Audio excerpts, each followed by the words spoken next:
Life Adapt Aleppo.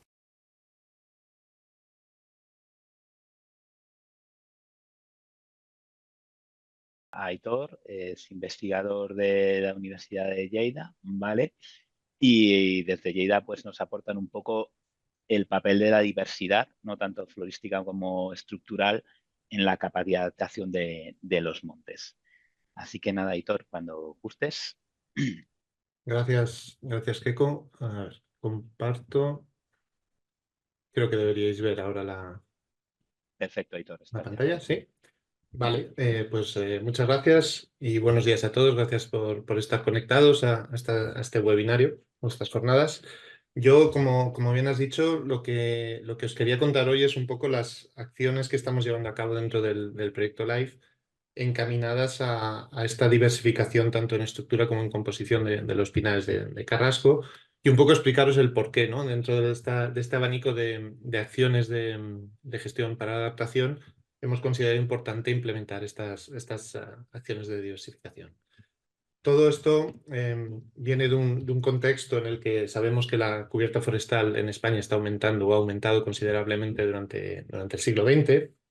Esto se ve no solo en esta animación tan chula, también las estadísticas oficiales nos dicen que tenemos más bosque, casi el doble de bosque que teníamos hace 50, 60 años. Y no solo eso, sino que también las existencias han aumentado pues, a más del doble. Esto en buena parte sería necio no reconocerlo, que se debe al masivo plan de repoblaciones que se efectuó durante el siglo XX. Tenemos aquí un mapa con las principales especies que se han utilizado y que hicieron unos compañeros. Y bueno, los números bailan a veces en función de las fuentes, pero podríamos estar de acuerdo que entre 3 y 4 millones de hectáreas se han repoblado durante el siglo pasado. Evidentemente, la expansión del bosque no solo esto, no solo se debe a esto, sino que también pues, el contexto socioeconómico en España ha cambiado muchísimo. Ya sabemos que bueno, pues se produjo ese fenómeno que llamamos éxodo rural, ¿no? de migración masiva del campo, de las zonas rurales a las ciudades y a las zonas costeras, pues buscando mejores oportunidades. Y esto al final lo que ha hecho es que hoy en día tengamos una población eminentemente urbana. No tengo los datos de los últimos años, pero seguramente estemos cerca de llegar al 90% de la población urbana. Con este abandono de los campos, evidentemente, pues lo que venía, el abandono de los pueblos, venía el abandono de las masías, de las casas, las instalaciones, las granjas, etcétera, etcétera. Este es un ejemplo de la masía de Campitarra en Barcelona y podemos ver las casas abandonadas y cómo al fondo se ve el bosque llegando prácticamente a las puertas de las casas, cosa que antes no pasaba. Más ejemplos visuales. Esto es una zona no muy lejos de aquí, donde se ve a la izquierda, creo que veis el ratón, pues las casas y todos los campos de cultivo que hoy en día son fundamentalmente bosque. Y si pudiéramos hacer un zoom a este bosque, entrar como con el Google Street View, ¿no? Entrar dentro del bosque, pues seguramente veríamos algo parecido a esto. Esto no es Carrasco, es aquí en la Sierra de Prades, pero podemos ver perfectamente pues, los vestigios de los usos anteriores, ¿no? El muro de piedra que marcaba los bancales o las terrazas. Y en este caso es una masa de colonización natural, ¿no? Esto no es repoblación. Es decir, tras el abandono de las tierras, pues tenemos este bosque que yo creo que es bastante parecido a muchos montes que podemos encontrar por todo lo largo y ancho del territorio. ¿Qué pasa? Bueno, que tenemos muchos bosques que podríamos decir nuevos, ¿no? Bosques que vienen de repoblación o de colonización natural, y estos bosques pues tienen una serie de características un tanto particulares. En principio son bastante jóvenes, muchos tienen 50, 60 años, que para un bosque es poco, y además suelen ser bastante densos, y en esto contribuye también, alguien lo ha comentado antes, la falta de gestión, ¿no? No se ha hecho en muchos casos ninguna gestión. Entonces tenemos bosques bastante, digamos, llenos de árboles. Y además muchas veces con muy poca diversidad estructural. Sobre todo, bueno, en el caso de las repoblaciones es evidente, pero incluso los de colonización natural muchas veces son bosques muy, muy homogéneos. Además, en la mayoría de los casos tenemos una especie o muy pocas especies dominantes, y normalmente suelen ser pinos, que son la gran especie pionera en nuestro ámbito. Y luego, por último, pues aunque esto es más variable, en muchas zonas, pues lo que hemos tenido es un cambio de paisaje, que hemos pasado de paisajes más en mosaico, ¿no? Donde se alternaban bosques con zonas más de cultivo, ahora a extensas zonas donde tenemos superficies bastante continuas de bosque, además bosque con estas características. ¿Qué pasa? Que estas tres características lo que hacen al final es agravar los efectos que el cambio climático ya de por sí tiene. Y me refiero pues, a efectos que ya se han mencionado y que todos conocemos, pues, como el incremento de la demanda evaporativa, pues, el aumento de la defoliación, decaimientos, etcétera, etcétera. Esto afecta, pero afecta más a este tipo de bosques. En ese sentido, pues, por ejemplo, un estudio reciente estableció un poco el marco conceptual, ¿no? Y venía a decir, pues si tenemos que el clima está creando un cierto estrés de forma genérica sobre los bosques, en estos bosques que presentan estas características, pues crea un mayor estrés, ¿no? Y tenemos una diferencia de estrés o de respuesta que podríamos atribuir a estas características de los bosques. Evidentemente, no todos los bosques son igual de vulnerables, y en general el riesgo será mayor cuanto más expuestos estén, cuanto más vulnerables sean y cuanto menor capacidad de respuesta tengan. Y estas tres características en realidad están muy relacionadas a estos tres atributos que os he mencionado antes. La exposición, cómo expuestos estén, tiene mucho que ver con dónde está el bosque y si está sujeto a estos estreses climáticos. La vulnerabilidad o sensibilidad tiene mucho que ver con la estructura. Y la capacidad de respuesta, la capacidad de adaptación tiene mucho que ver con la composición. ¿Vale? La buena noticia es que son tres atributos que podemos modificar mediante la gestión, sobre todo quizá la estructura de la composición. ¿Vale? ¿Qué pasa? Que esto, claro, decimos, podemos modificarlo, pero ¿hacia dónde? ¿No? ¿Hacia dónde lo llevamos? Pues claro, en un futuro que tiene esta pinta, ¿no? Donde vienen curvas, pero no sabemos muy bien hacia dónde nos llevan, pues nos genera una cierta duda. Bueno, tenemos todos los eventos que ya ha mencionado Lourdes al principio, de decaimientos, sequías, mortalidad por sequía en Pino Carrasco, derribos por vientos, estas lluvias torrenciales que por desgracia hoy o ayer afectaron a tantas zonas de España. E incluso los mercados, los propios mercados son bastante volubles y difíciles de predecir. Y ante esto, pues una opción es manejar o gestionar para la adaptación. Es decir, no sabemos qué va a pasar, pues vamos a intentar hacer bosques que estén adaptados.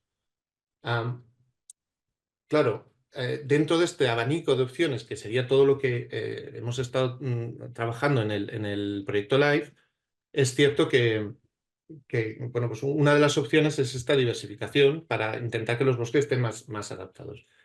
¿Por qué diversificar pues tener interés? Pues sobre todo es por esta, lo que llaman la hipótesis del seguro, ¿no? Que vendría a decir, sería el equivalente al dicho de no poner todos los huevos en la misma cesta. Básicamente lo que viene a decir es que cuantas más especies tengamos y sobre todo especies distintas entre ellas, mayores garantías tendremos de que algunas mantengan su funcionamiento aunque venga, pues eso, aunque venga la sequía, aunque venga el incendio, aunque venga la plaga. ¿Vale? Esto quedaría reflejado, por ejemplo, pues si tenemos dos tipos de bosque, uno a la derecha con solo 2 especies y uno a la izquierda con 5 especies, y hay un evento que afecta a la especie C y la hace desaparecer, pues evidentemente el impacto será mucho mayor en este bosque que en este de la izquierda. Esto es la teoría, que está muy bien, pero luego los datos nos dicen que no siempre están así. ¿Vale? Y hay bastantes estudios que están viendo pues, que el efecto de la diversidad pues, es más matizable, depende del tipo de bosque, depende del tipo de perturbación que consideremos. Por ejemplo, en temas de patógenos y plagas sí que se ha visto que hay una reducción importante de daños asociados a una mayor diversidad. Sin embargo, pues, por ejemplo, en incendios muchas veces se da una paradoja, ¿no? Y es, bueno, podríamos decir, si tenemos especies con una diversidad de rasgos de respuesta, una especie que rebrote, una especie que tenga corteza gruesa, una especie que sea serótina, pues a priori tenemos un abanico mejor de condiciones para recuperarse después del incendio. Pero esto a veces lo que hace es crear estructuras que son más vulnerables al incendio. Entonces, a veces tenemos incluso esta dicotomía de favorecer una o favorecer la otra e intentar buscar este equilibrio. Y por último, pues en el caso de la sequía, se ha visto que es muy variable. Por ejemplo, en bosques boreales sí que vieron un efecto positivo de la mayor diversidad, en bosques templados no está nada claro. Y hasta depende de la especie que consideremos. En definitiva, que la diversidad a priori sí que va a tener un efecto positivo, pero esto va a depender mucho de los casos concretos y por eso creemos que tenemos que aumentar bastante el cuerpo de conocimiento sobre estas cuestiones. Y es por eso pues, que hemos establecido dentro del proyecto LIFE pues, esta red de rodales en los que hemos implementado estas acciones de diversificación, ¿no? Veis que cubren bastante bien el rango de la especie en España. Tenemos rodales tanto en Cataluña, en Zaragoza, Castellón, Albacete y Murcia. Son en total 12 rodales que cubren una superficie de casi 60 hectáreas. Y entonces aquí lo que hemos hecho ha sido aplicar diferentes tratamientos porque quizá esta es la acción más variada, más ecléctica de todas las del LIFE, porque es difícil sistematizar esto de la diversificación y en cada rodal hemos intentado precisamente adaptarnos un poco a las características del rodal para optar por un tipo de diversificación u otra. Los hemos agrupado en 3 categorías que os explico a continuación y es que, por ejemplo, en rodales como el que intenta representar este esquema, ¿no? Donde tenemos pues esta masa dominante, homogénea, coetánea, incluso de pino, pero que en el sotobosque sí que encontramos especies acompañantes o tenemos un subpiso o de frondosas, encinas, enebros, etcétera, pues hemos optado por aplicar claras selectivas. Y básicamente lo que hemos hecho ha sido liberar o intentar liberar de competencia a estas especies acompañantes, eliminando los pies que les estaban ejerciendo mayor competición. En muchos casos esto no era suficiente suponía un peso muy bajo a nivel del rodal, y entonces a veces lo hemos acompañado pues de una clara baja en el resto del rodal, eliminando pues, los pies deformados, dominados, etc. Siempre con el criterio de mantener en lo posible los pies de pino con diámetros grandes, ¿vale? Para no tampoco descapitalizar en exceso.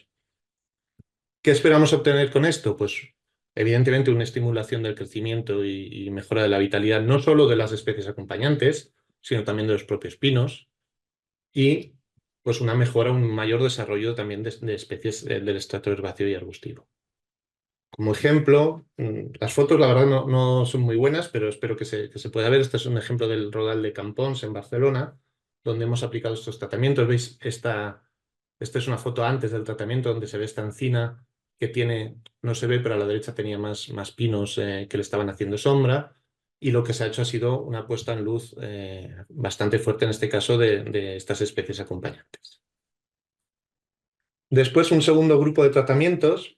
En algunos casos, estos pinares, aunque son homogéneos, con el paso del tiempo empiezan a presentar cierta irregularización por grupos o por bosquetes, y había zonas donde se veían zonas con regeneración adelantada, que se estaban empezando por la muerte de algunos pies, que dejaban cierto paso a la luz, y aquí lo que hemos hecho ha sido precisamente favorecer estas zonas abriendo bosquetes alrededor de estas manchas de regeneración o de estas manchas a veces de otras especies acompañantes que se daban de forma agrupada.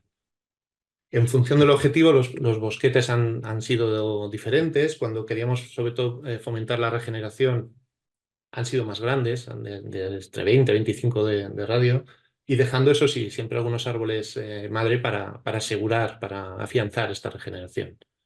En el caso de que el objetivo principal fuera favorecer otras especies, pues hemos hecho bosquetes más pequeños y dejando también algunos árboles para evitar una puesta en luz excesiva.